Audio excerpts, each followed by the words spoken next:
Right now, you've got gold on you, or within a few feet of you, a ring, a charger, the phone in your hand. And you probably think gold is common. It isn't. Every ounce of gold humanity has ever pulled out of the earth in 5,000 years. Every ring, every coin, every bar in every vault on the planet would fit inside a single cube. And that cube is so small, you're not going to believe it. Let's build it. The World Gold Council, humans have mined roughly 216,000 tons of gold in all of recorded history. 5,000 years of digging, panning, blasting, and clawing it out of the ground. And here's the first strange thing.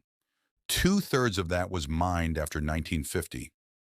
The pharaohs, the Romans, the conquistadors, every gold rush you've ever heard of, all of it combined is barely a third of the pile.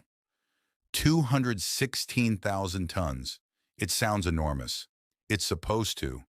But weight and size are not the same thing. And with gold, that difference is almost impossible to picture. So let's picture it. Take all 216,000 tons, melt it down, pour it into one solid block. That block, every gram of gold that has ever passed through human hands, would be a cube about 22 meters on each side. That's it. About as tall as a 7-story building. Shorter than a tennis court is long. You could walk all the way around it in under a minute. This is the part people refuse to accept. Because gold isn't just heavy, it's one of the densest things you will ever touch. A bar of gold the size of a milk carton weighs more than a grown man. 1 cubic meter of it weighs about 19 tons, as much as 3 elephants. So this modest little cube, the one you could circle in 30 seconds, weighs as much as 8 statues of liberty. All of it, every wedding ring, every gold tooth, every brick in Fort Knox. 1 cube. There are other ways to see it, and they're just as unsettling. Poured into Olympic swimming pools, all the gold on Earth would fill just over 3 of them.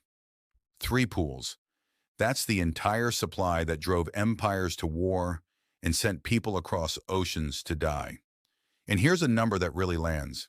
If you took every gram ever mined and split it perfectly evenly among all 8 billion people alive today, you would each get about 27 grams, less than a single ounce, roughly the weight of a few wedding rings. That's your share of all the treasure in human history. And put a price tag on the whole cube, and at recent prices it's worth more than $20 trillion. That's more wealth than most countries on Earth generate in an entire year. Sitting in a block you could stroll around on your lunch break. But if there's so little of it, if it all fits in one small cube, then where is it? And why has almost none of it ever been thrown away? Here's what almost nobody stops to think about. Gold doesn't rust, it doesn't corrode, it doesn't burn or rot or break down. You can bury it for 3,000 years and dig it up gleaming. This makes gold different from almost everything else we have ever made.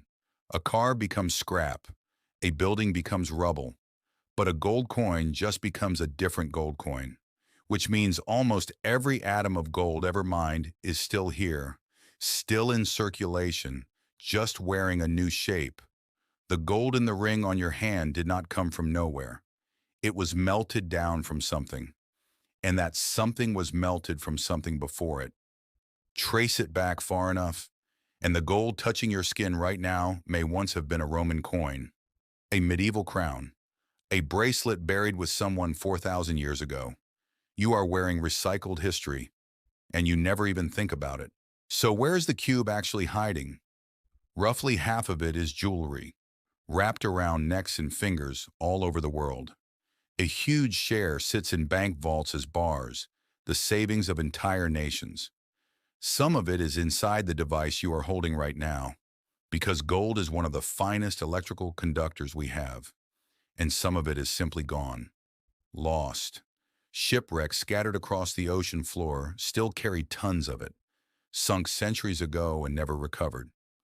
Hoards were buried by people who died before they could dig them back up. That gold still exists somewhere down there. It just slipped out of human hands forever. The cube has holes in it, pieces we are never getting back. And here's where it gets stranger. That cube, everything we have ever dug up, is not actually all the gold on this planet. It's just the gold we could reach, because there is far more of it sitting in plain sight, and we cannot touch a single gram. It's in the ocean. Dissolved invisibly into seawater, the world's oceans are estimated to hold around 20 million tons of gold. Read that again. The sea holds nearly 100 times more gold than every mine in human history has ever produced. There is a fortune in every wave that breaks on the beach. So why isn't everyone rich? Because it spreads so impossibly thin that a single liter of seawater holds about 13 billionths of a gram. In the 1920s, one of the most brilliant chemists who ever lived, a Nobel laureate named Fritz Haber, became obsessed with pulling that gold from the sea to pay off Germany's crushing war debt. He spent years on it, and then he found an error in his own math. There was far less than he had calculated, and it cost more to extract than it was worth. He gave up. The richest treasure on the planet is real, it's gigantic, and it's floating right there in the water, completely out of reach. But now we reach the real question, the one that changes how you see that cube entirely. Why is there so little gold we can actually use? To pull even a single ring's worth out of the ground today, miners grind through tons of solid rock. The deepest gold mines on Earth now plunge almost 4 kilometers straight down into tunnels so hot the bare rock can burn your skin. We have gone to the literal ends of the planet for specks of it, and it is still this rare. The answer isn't that we gave up looking. It's that gold is genuinely, almost violently rare. And the reason for that is not really on this planet at all. When the Earth was forming, molten, churning, chaotic, nearly all of its heavy metals, including almost all of its gold, sank down into the core. Thousands of kilometers beneath your feet, there is enough gold to coat the entire surface of the planet, and you will never touch a single gram of it. So where did the gold we can reach come from? Scientists believe most of it was delivered later, by asteroids. For hundreds of millions of years, the young Earth was hammered by meteorites, and they carried gold with them, seeding the thin crust we would one day learn to dig. Which means the gold in your ring was not born on this planet. It was forged in the violent death of ancient stars, thrown across space, and dropped here by rocks from the sky billions of years before a single human drew breath. You are not wearing a medal. You are wearing a piece of a dead star. So picture that cube one last time. 22 meters on a side, a pile you could walk around while one song plays. For that little cube, kingdoms rose and fell.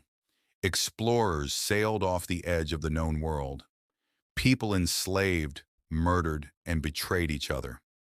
Entire economies were built on the promise of it.